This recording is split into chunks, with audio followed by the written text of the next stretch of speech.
في وسط التجارب الكتير اللي عملناها،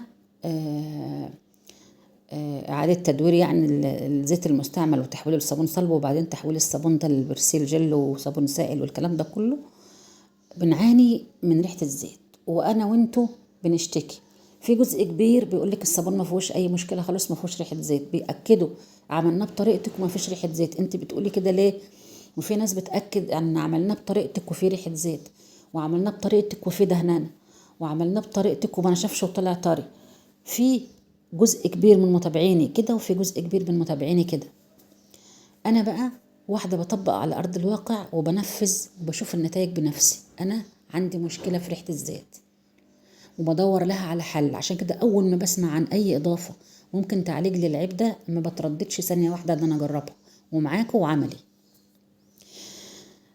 البرسيل اللي شفتيه في اول مقطع في الفيديو هسيب لك الرابط بتاعه تحت، ده بدون ريحة زيت بفضل الله طبعا. والبرسيل اللي بعديه في المقطع التاني بتاع اختكم وصية رسول الله بدون ريحة زيت. اما الصابون اللي احنا عملناه وحطينا له بيضه، وده كان مكون غريب وناس كتير قوي استغربت واستنكروا الحكايه دي، وناس نصحتني ان انا ما اعملش كده تاني، وناس سالتني على الصابون فانا وريتك شكله. الحبيبات البيضه اللي انت شفتها على الصابونه دي ملهاش اي علاقه خالص بالبيض اللي احنا حطيناه في الصابون، دي عباره عن صودا زياده في الصابون. وانا وريتك قطعتين مسحتهم بفوطه مبلوله زي الفل، الصابون نضيف، وسبت لك قطعتين زي ما هم عشان تشوفي النتائج عملي. انا ما بخبيش عليك اي حاجه. اما اللي انت شايفاها قدامك دي، ففي واحده من اخواتي طلبت مني وصفه جل العملاق، فانا استغربت قلت لها انت عايزه الوصفه تجاري؟ قالت لي لا انا عايزاها من المكونات من البيت، يعني نقول صابون بلدي مثلا او صابون بشره. فانا رجعت لنفسي كده وقلت ازاي انا ما عملتش الوصفه دي من الصابون البلدي من سنين فاتت؟ ازاي انا ما عملتهاش؟ ده الصابون البلدي هو العملاق نفسه مش جل العملاق. فانا رجعت كده اتصفحت القناه لقيتها موجوده ومن سنه فاتت، بس انا ساعتها ما كتبتلكيش في العنوان ان ده جل العملاق، ما عملتهاش باللون الاخضر اللي معروف بيه جل العملاق.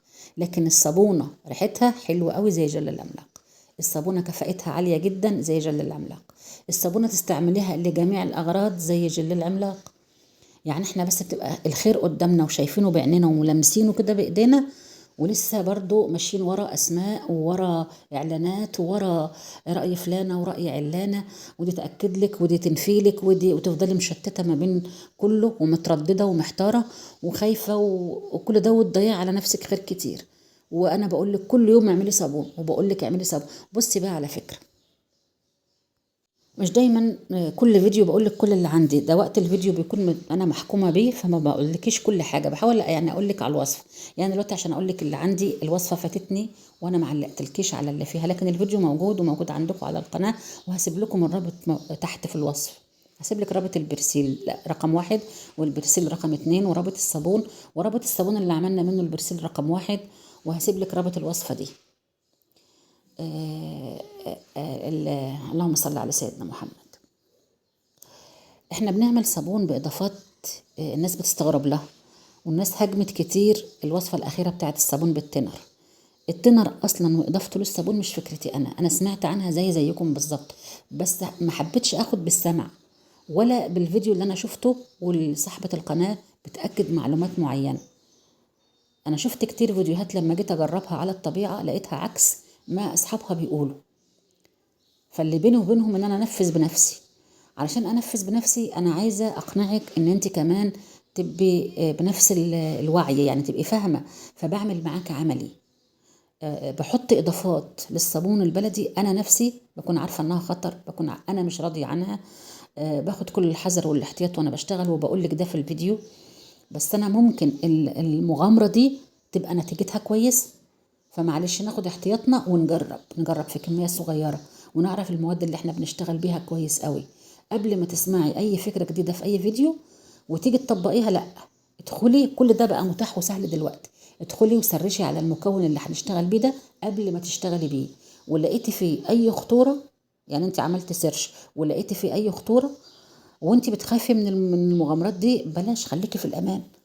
انا مش بجبر اي حد يعمل اي وصفة انا بعملها، انت عليك تشوفي الفيديو وتدخلي تأكدي المعلومة عن طريق البحث. اتأكدتي وخلاص بقيتي على يقين ان مفيش اي خطورة، اشتغلي. فيه شوية تردد ولو بنسبة صغيرة خليكي بقولك في الامان. ما عملتلكيش صابون التنر عشان انا مقتنعه بفكره التنر، بالعكس انا بكره ريحه التنر جدا، والصابونه ما بقاش فيها ريحه زيت بس بقى فيها ريحه تنر. وبالنسبه لي انا عشان يعني احنا اذواقنا مختلفه، ريحه الزيت ارحم من ريحه التنر. فانتي هتجربي لو اقتنعتي في الحاله دي بس، وخدتي حذرك واحتياطك وسمعتي كلام اللي انا قلت لك عليه في الفيديو، يبقى اشتغلي. غير كده خليكي في الامان. اي حد هيعترض على اي فكره انا بقدمها انا اناقشه من هنا لسنه قدام، يا اقنعه يا هو يقنعني. وفي الحالتين لو انا اقتنعت يبقى خير وبركه، او هو اقتنع يبقى خير وبركه. ما اقتنعش انا ما بجبرش حد. الكلام ده بقوله مره واثنين وثلاثه، انا ما بجبرش حد.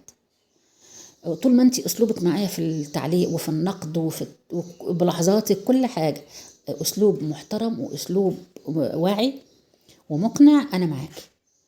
لو حبيتي تشردي عن الخط الصحيح ده، انا مش هبقى معاكي، انا مش هرد عليك اصلا، انا هعتبر ان انا ما شفتش تعليقك وان انت ما دخلتيش عندي، ودي اقصى حاجه هعملها معاكي. فرجاء الالتزام.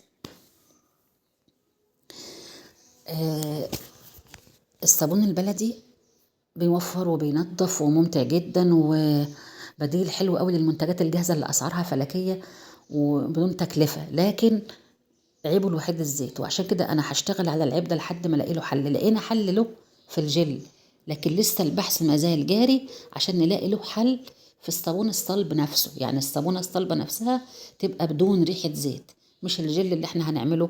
بس دي خطوه عشان احنا بنشتغل وبنجتهد، ربنا بيكافئنا.